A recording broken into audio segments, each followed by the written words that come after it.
आज तस्वीर ये है और सवाल भी ये कि क्या विश्व तीसरे युद्ध के कगार पर खड़ा है। जिस तरह से रूस हमलावर है, यूक्रेन पर उसकी सेना हावी है, आक्रमण हो रहा है, शहर दर शहर वो आगे बढ़ रहा है। इधर नेटो मुल्क 100 विमानों की तैनाती कर रहे हैं।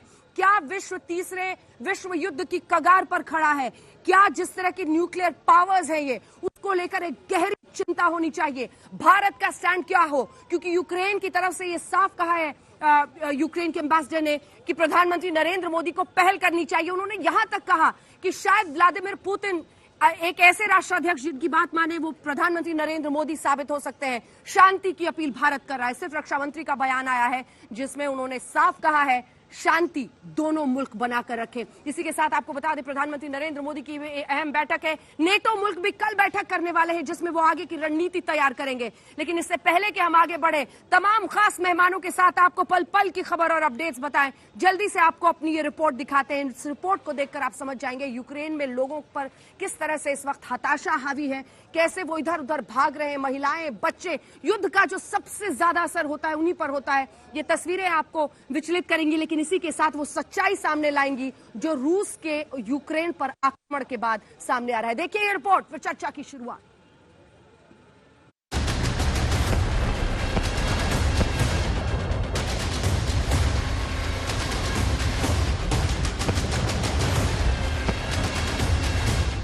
रूस के राष्ट्रपति ने ऐलान किया और महज 5 मिनट के भीतर यूक्रेन में धमाके और बमबारी की आवाजें सुनाई देने लगी।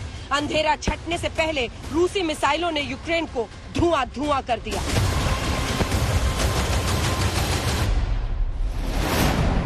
रूसी फौज ने 3 तरफ से यूक्रेन पर हमला किया। क्रिमिया की सीमा पर रूस की सेना की गाड़ियों की कतार नजर आने लगी। यूक्रेन के सैन्य अड्डे और एयरपोर्ट तबाह होने लगे। यूक्रेन पर रूस के हमले से दुनिया भर में हड़कंप मच गया। अमेरिका से लेकर ब्रिटेन तक ने चेतावनी दी। संयुक्त राष्ट्र संघ और यूरोपीय यूनियन भी कागजी तौर पर एक्टिव हुआ, लेकिन बिना किसी की परवाह किए रूस की फौज यूक्रेन में अपने मिशन को अंजाम देती रही। रूस के राष्ट्रपति पुतिन ने पहले ही धमकी दी है कि उनके मिशन में किसी भी तरह की दखलंदाजी बर्दाश्त नहीं होगी। Now, a few important, very important words for those who may be tempted to interfere in the events taking place from the outside.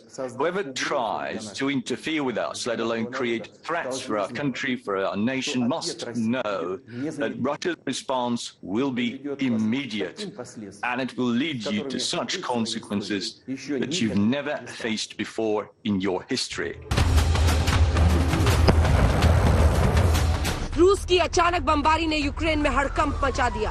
अनिश्चितता और निराशा ऐसी हावी हो रही है कि लोगों की आंखों में आंसू नजर आ रहे हैं। कैश निकालने के लिए अफरा तफरी है और एटीएम के बाहर लंबी कतार है।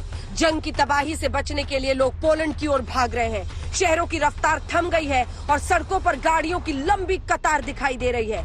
रूसी हमले की अफरा तफरी के बीच यूक्रेन के राष्ट्रपति ने देशवासियों से हथियार उठाने की अपील की और किसी भी हाल में सरेंडर नहीं करने का ऐलान किया।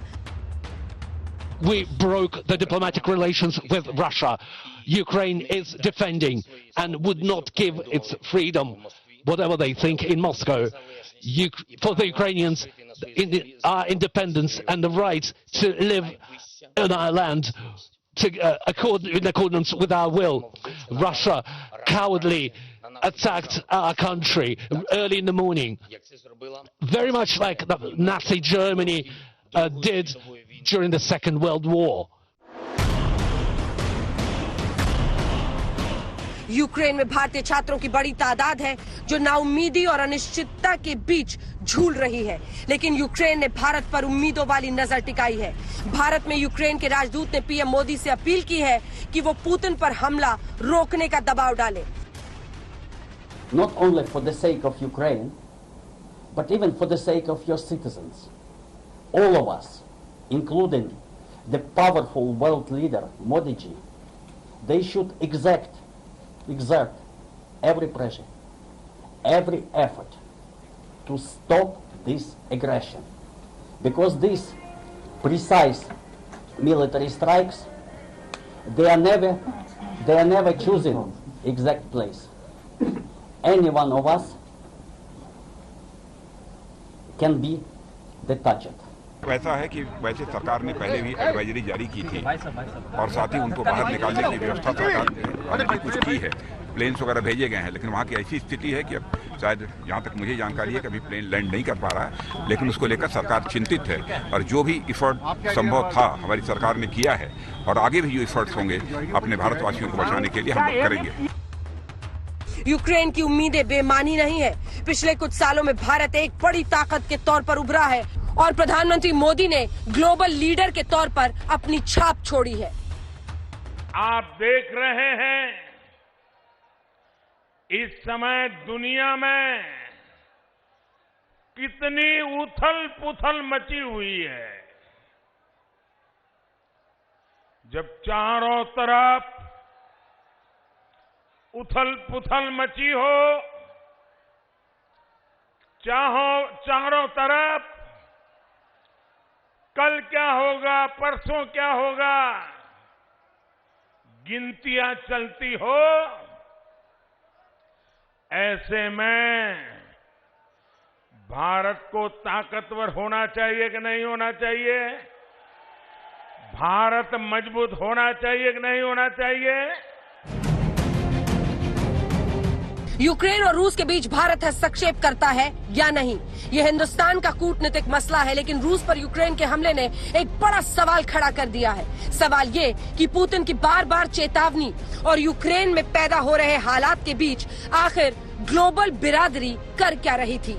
यूक्रेन के ग्राउंड जीरो से गौरव सावंत के साथ आज तक ब्यूरो।